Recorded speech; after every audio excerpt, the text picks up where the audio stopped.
அல்லாஹ்வுடைய தீன், அல்லாஹ்வுடைய தூதர் காலை மாலையுடைய துஆக்களை வலியுறுத்துகிறார்கள்.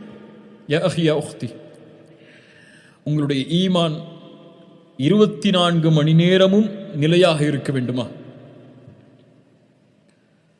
தயவு செய்து காலையிலே ஓதக்கூடிய துஆ என்ன, மாலையிலே அல்லாஹ்வுடைய தூதர் ஓதிய துஆ என்ன என்பதை எடுத்து வெறும் மந்திரமாக அரபியிலே ஓதாமல் தமிழிலே அதை உங்களுடைய தாய்மொழியிலே அதை உள்ளத்திலிருந்து ஓதி பாருங்கள். அல்லாஹ்வுடைய மகத்துவத்தை நீங்கள் படிக்கும் போது அந்த துஆக்களில் அல்லாஹ்விடத்தில் நீங்கள் அல்லாஹ்வுடைய ரசூல் கேட்டதை நீங்கள் கேட்கும் போது உங்களுடைய உள்ளம் ஈமானால் நிரம்பும். காலையில் மாலை ஓதும் போது நிரம்பும். இந்த இரண்டை தொடர்ச்சியாக செய்து வாருங்கள். இன்ஷா அல்லாஹ் விரைவில் உங்களுடைய ஈமானுடைய முன்னேற்றத்தை பார்ப்பீர்கள். அல்லாஹ் அதை எனக்கும் உங்களுக்கும் அருள் செய்வானாக.